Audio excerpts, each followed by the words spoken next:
The live TV, सच सबसे आगे। नमस्कार, द लाइव टीवी आप देख रहे हैं। आपके साथ मैं हूं आदित्य कुमार। प्रधानमंत्री नरेंद्र मोदी कल्किधाम पहुंचे हुए थे और वहां पर जिस तरीके की बातें प्रधानमंत्री जी ने कही, उसको लेकर अब सवाल उठने लगे हैं। दरअसल यह कहा जा रहा है कि सुप्रीम कोर्ट के कई बार मोदी सरकार को घेरने के बाद अब सुप्रीम कोर्ट को भी कटघरे में खड़ा करने की मोदी जी घुमा फिरा के कोशिश कर रहे हैं। दरअसल प्रधानमंत्री नरेंद्र मोदी जी कल्किधाम पहुंचे तो वहां कृष्ण और सुदामा के बारे में बताते हुए कहते हैं कि अगर सुदामा जी से चावल लिए होते, यानी सुदामा श्री कृष्ण को चावल देते, थोड़ा बहुत जो चावल लेकर आए थे, अगर आज का युग होता तो सुप्रीम कोर्ट में पीआईएल दाखिल हो जाती और सुदामा को मतलब कृष्ण भगवान को भ्रष्टाचारी बता दिया जाता। आप समझिए, ये बातें मोदी जी के द्वारा कही जा रही है। यानी मोदी जी ये बताने की कोशिश कर रहे हैं कि सुप्रीम कोर्ट ने जो चीज़ों पर जिन जिन चीज़ों पर रोक लगाई है, जिन जिन चीज़ों को लेकर वो तत्परता दिखा रहा है, जो सरकार को पसंद नहीं आ रही हैं, जो मोदी जी को पसंद नहीं आ रही हैं, इसीलिए मोदी जी इस तरीके की बातें करते नजर आ रहे हैं। इस पर लोग रिएक्ट भी कर रहे हैं। सादाब चौहान लिखते हैं कि ये पूरी तरह से माननीय उच्चतम न्यायालय का अपमान है। जो बात प्रधानमंत्री नरेंद्र मोदी जी के द्वारा कही गई है वो सीधे तौर पर उच्चतम न्यायालय का अपमान है। ये कह रहे हैं कि तब अगर चावल दे दिए, मतलब सुदामा ने श्री कृष्ण को चावल दे दिए, और आज अगर ऐसा होता, चावल दिया जाता, तो आज पीआईएल दाखिल हो जाती सुप्रीम कोर्ट ने। दरअसल आप भी जानते हैं कि सुप्रीम कोर्ट ने अभी इलेक्टोरल बॉन्ड को लेकर जो बातें कही हैं, शायद प्रधानमंत्री जी का इशारा उसी ओर रहा हो। ऐसा लोग कह रहे हैं कि प्रधानमंत्री जी ने उस ओर इशारा करके बात कही हो, क्योंकि सबसे ज्यादा इलेक्टोरल बॉन्ड जो है वो बीजेपी को मिले हैं। और जो ये इलेक्टोरल बॉन्ड को लेकर प्रक्रिया बनाएगी, जिसमें 5 संशोधन भी किए गए थे, इसको सुप्रीम कोर्ट ने असंवैधानिक बता दिया था और इस पर तत्काल रोक लगा दी थी। और यह भी चुनाव आयोग को निर्देशित किया था कि यह सारा डेटा, किसने कितना पैसा किसको दिया, यह सब कुछ जो है ऑनलाइन होना चाहिए, जनता को पता लगना चाहिए। केवल इलेक्टोरल बॉन्ड खरीदकर पैसा दिए जाने से ये तय नहीं हो सकता ना किसने दिए किसने नहीं दिए, तो ये भी जनता को पता लगना चाहिए किसने दिया है। और ये आरटीआई यानी कि जन सूचना अधिकार अधिनियम के विरुद्ध है। ये बात सुप्रीम कोर्ट के द्वारा कही थी। तो क्या उसी ओर प्रधानमंत्री नरेंद्र मोदी जी इशारा कर बात कह रहे थे? यह अपने आप में बड़ा सवाल बना हुआ है और लोग कह भी रहे हैं कि यह पूरी तरीके से उच्चतम न्यायालय का अपमान है। अगर यही बात हम बाबरी मस्जिद फैसले में कह देते तो अब तक हमें देश विरोधी और कानून विरोधी करार दिया जाता। ये आप सीधे तौर पर लोगों द्वारा बातें कही जा रही हैं। अब प्रधानमंत्री जी का वो बयान भी है और उसको प्रधानमंत्री जी का वो बयान खूब वायरल हो रहा है। न्यूज़ 24 ने भी कहा है और उस पर लोग क्या कुछ लिख रहे हैं, ये भी जानना समझना जरूरी है, आखिर देश की जनता क्या कह रही है। देवेश यादव लिखते हैं, गजब भाई साहब, आज सुप्रीम कोर्ट ने इनके भ्रष्टाचार को इलीगल किया तो वो गलत हो गया। तानाशाही चाहिए इनको, ये लोग कह रहे हैं कि इनको तानाशाही चाहिए। निहाल अहमद लिखते हैं, इलेक्टोरल बॉन्ड पर सुप्रीम कोर्ट के फैसले पर मोदी जी का सुप्रीम कोर्ट पर तंज। देश के प्रधानमंत्री को क्या सुप्रीम कोर्ट पर भरोसा नहीं है? यह सीधे तौर पर कहा जा रहा है। यानी पुरानी एक कहानी का जिक्र करते हुए, पुरानी एक कथा का जिक्र करते हुए प्रधानमंत्री नरेंद्र मोदी जी आज के युग और आज के दौर की बात करते हुए सुप्रीम कोर्ट पर जो निशाना साध रहे हैं, उसको लेकर सवाल खड़ा हो रहा है। लोग सवाल कर रहे हैं कि इलेक्टोरल बॉन्ड पर बोल दिया तो यह हो गया। अमित कुमार वेंद्या लिखते हैं, इससे बुरा क्या होगा? किसी देश का प्रधानमंत्री किसी देश में खुद ही सुप्रीम कोर्ट संविधान पर ऐसे वक्तव्य दे रहा है। मतलब साफ है, तीसरी पाली में संविधान गया और मनुस्मृति लागू कर दी जाएगी। संविधान कोर्ट सिर्फ साक्ष्यों पर चलते हैं, ना कि भावनाओं से। यह सीधे तौर पर बात कही है अमित कुमार वेद्या ने कि सुप्रीम कोर्ट भावनाओं पर नहीं चलता है। मेहुल मारू लिख रहे हैं, बहुत निंदनीय।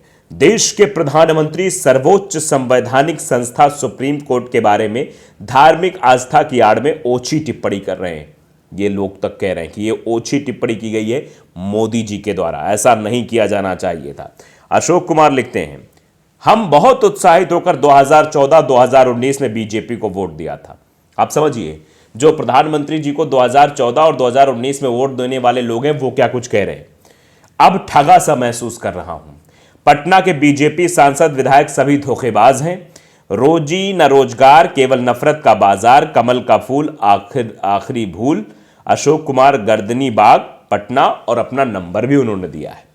आप समझ सकते हैं, इतने उत्साहित होकर चीजें लोग कह रहे हैं कि हमने तो भैया 2014 में 2019 में प्रधानमंत्री नरेंद्र मोदी यानी कमल के फूल को वोट दिया था और यहां सब भ्रष्टाचार है, सब बेकार है, ये हमारी कमल का फूल, हमारी आखिरी भूल, अब नहीं देंगे, और नंबर भी साझा कर रहे हैं। राहुल गिराड़ लिख रहे हैं, सर आप कुछ नहीं बोलते, वजह क्या है? आपने कहा आदरणीय Shri Manmohan Singh accidental prime minister हैं, आप क्या हो? देश जलता है, आप टूर करते हो। आइए देखते हैं, अब देखें अपना रिपोर्ट कार्ड, बोलता ज्यादा हो काम कुछ नहीं, गलती पर खामोश, जमाने भर की बात करता जो मगर काम की बात कुछ नहीं। अडानी स्कैम, देखिए ये रेसलर्स का देखा, wrestler protest, Manipur violence, Bilkis Bano, railways destruction, जो रेलवे का हादसे हो, रेल हादसे हो रहे हैं, लेकिन फिर भी हर मुद्दे पर मौन मोदी। मतलब ये एक पोस्टर बना रखा है जिसमें अदानी पर नहीं बोलना, मणिपुर वायलेंस पे नहीं बोलना, बिल्किस बानो पर नहीं बोलना, किसान उस प्रोटेस्ट पर, जो प्रोटेस्ट पहलवानों को हुआ था उस पर नहीं बोलना, रेलवे पर नहीं बोलना। अब आशीष बारूर और लिख रहे हैं, अगर यही बात राहुल गांधी ने कही होती, जो बात प्रधानमंत्री नरेंद्र मोदी कह रहे हैं, तो शायद अभी तक बीजेपी का आईटी सेल इस वीडियो को एडिट करके पता नहीं राहुल गांधी को क्या क्या बोलता हुआ दिखाई देता। अब तक तो फर्जी वीडियो पता नहीं कितने मोबाइलों में पहुंचा दिया गया होता। यानी ये साजिशें होती हैं, मोदी जी ने बोला है तो अभी कुछ नहीं है। मंगल लिखते हैं कि क्या ये माननीय उच्चतम न्यायालय का अपमान नहीं है? मोदी जी को हर किसी का अपमान करने का पूर्ण अधिकार किसने दे दिया? क्या देश में राजशाही है या लोकशाही है? ये भी लोग कह रहे हैं, ये आखिरकार क्या है? अरविंद यदुवंशी लिख रहे हैं, कुछ तो शर्म करो, फेंकू बाबा को तकलीफ हो गई, देश के गौरव की चिंता जी जो है, डरपोक आदमी सच में बुज़दिल और कायर होता है। जसवंत नरवाल लिख रहे हैं, ये लोगों के रिएक्शंस क्यों दिखा रहा हूं मैं आपको? दरअसल मैं बताना चाहता हूं कि प्रधानमंत्री के इस तरीके के वक्तव्य पर देश की जनता क्या सोचती है, वो कैसे रिएक्ट करती है। ये किसी का ट्विटर में नहीं देख रहा हूं, किसी का एक्सपोर्ट नहीं, ये न्यूज 24 पर पोस्ट किया गया प्रधानमंत्री जी का वीडियो और उसके नीचे लोगों के द्वारा किए गए कमेंट मैं आपको बता रहा हूं कि आखिरकार लोग आकर नीचे लिख क्या रहे हैं। लोग कह रहे हैं कि प्रधानमंत्री जी ने देश के उच्चतम न्यायालय का अपमान किया है, कोर्ट ऑफ कंटेम्प्ट किया है, क्योंकि जिस तरीके की बातें प्रधानमंत्री जी कह रहे हैं कि उस समय जब सुदामा जी ने कृष्ण जी को चावल दिए थे, अगर आज की डेट में वही सब कुछ होता तो सुप्रीम कोर्ट में एक पीआईएल दायर हो जाती और कृष्ण जी को भ्रष्टाचारी बता दिया जाता। आप बताइए जरा, मतलब यह कहने की कोशिश प्रधानमंत्री जी इशारों इशारों में कर रहे थे कि हमको जो चंदा मिला है हम ले रहे हैं, तो हम भ्रष्टाचारी कैसे हो गए ये सुप्रीम कोर्ट तय करेगा, ये गलत कैसे हो गया, हमने तो पैसे ले लिए किसी और से। ये चीजें बताने की कोशिश प्रधानमंत्री जी कर रहे थे और अब इसको लोगों ने जो है आड़े हाथों लेना शुरू कर दिया है। जसवंत लिखते हैं, भगवान कृष्ण सुदामा से चावल लेते का वीडियो यदि वायरल हो जाता तो कोई पीआईएल डाल देता तो सुप्रीम कोर्ट उनको भी भ्रष्ट घोषित कर देती। मोदी जी जख्म गहरा लगा है, चोट ऐसी लगी। मतलब ये भी कहा जा रहा है कि जो आप बोल रहे हैं, मतलब जख्म गहरा है, चोट आपको तगड़ी लगी है। जोहार लिख रहे हैं कि समझ रहे हो विनोद, यहां कवि अडानी को सुदामा और अपने आप को श्री कृष्ण कहना चाहता है। मतलब सीधे सीधे विश्लेषण कर दिया गया है। और चावल की पोटली मतलब समझ ही गए होंगे, इलेक्टोरल बॉन्ड। तो ये चीजें होती हुई दिखाई दे रही हैं और इससे आप अंदाजा लगा सकते हैं कि देश के प्रधानमंत्री किस तरीके की बात कर रहे हैं। तो लाइव टीवी को अगर आपने सब्सक्राइब नहीं किया जरूर करिए, बेल आइकन दबाइए ताकि सच खबरें आप तक पहुंचती रहें। नमस्कार। द लाइव टीवी, सच सबसे आगे।